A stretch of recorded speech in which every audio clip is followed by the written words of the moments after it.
Hi everyone and welcome to day 2 of Advent Poles. A quick reminder to carry out those carrot stretches before you begin. This is another exercise that can be carried out in walk, trot and canter, which I will show you during the video. As you can see in the video, the poles are placed parallel to one another and I've got them at about 3 feet or approximately 90 centimetres apart. Now you might need to adjust the distance between them depending on the size of your horse. Elsa is about 14'3", 15 hands at the most, and she finds this distance quite comfortable. If you've got a bigger horse, you might need to just make them a little bit wider, or if you're doing this with a smaller pony, of course you might need to make them a little bit, the distance a little bit shorter. So you begin by walking straight through the poles, trying to get a straight line. And then once you reach the end of the poles, you turn left or right. Here I've turned left to make a circle to come back on myself. And then I'm going to cross the poles just like that. And then I'm turning left again this time. So I'm going to come back up the poles. So I'm making a part of a circle here. Through the poles again, working on the straight line. And then this time I'm turning right, so I've got the change of rein to come back over the poles. So as we step over the poles, we're asking the horses to just increase their fly torque a little, increasing their limb flexion. And then we've got them bending on the circle and straightening through the poles. We've also got the change of rein as well, which encourages suppleness.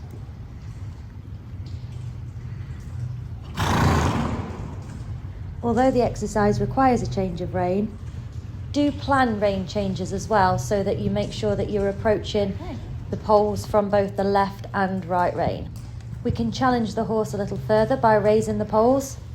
So this time it's exactly the same exercise but with the poles raised. Raising the poles means that the horses have to lift their limbs a little higher to be able to clear the poles, and that means that they have to work their flexor muscles a little harder.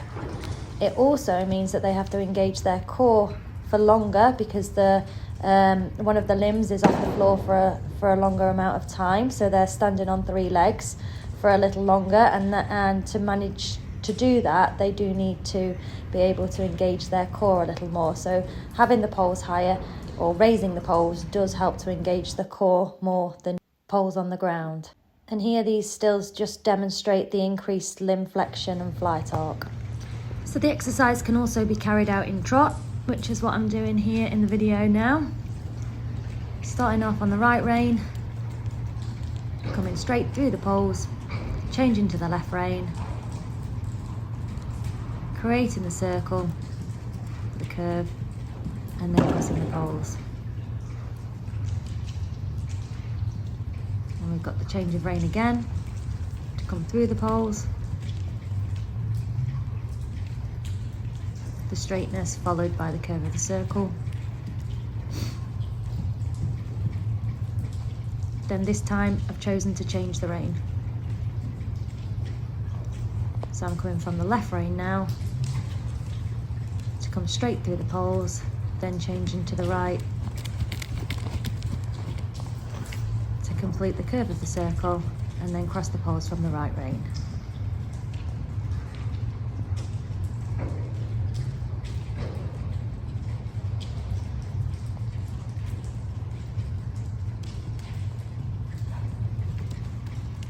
So after completing in trot, I then added another element and included a transition as I went through the poles. So came back to walk, through the poles, then picked up trot again to cross the poles.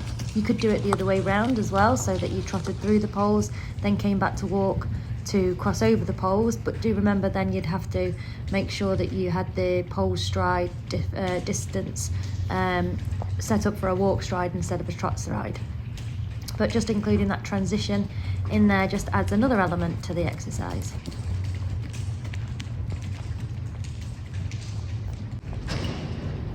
The exercise can also be adapted for canter.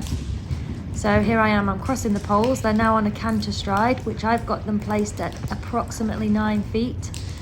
but again, you might need to adjust that to make it a little bit bigger or a little bit smaller, depending on the size and striding of your horse.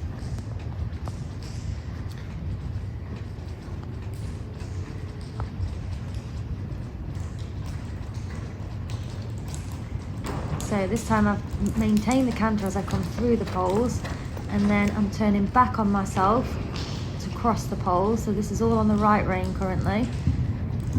Elsa thought she was going to go left then, I don't know if you noticed, so that just helps keep her thinking. Then we're going to go back through the poles, back to trot, and then change the rein. This time I'm riding a larger circle than I did in trot, partly because our canter's not perhaps there yet to ride much of a smaller circle, but also Elsa hadn't done much work for about a week at this point due to the snow and ice, and so this was one of the first canters that she had, so I wanted to make sure that I didn't do everything on a really tight circle for her. I think that's why she's just objecting a little bit when I get a little bit tight, but I think overall she did okay considering. So that was Advent pole exercise number 2, and I hope you enjoyed it, and I'll see you tomorrow for our next exercise.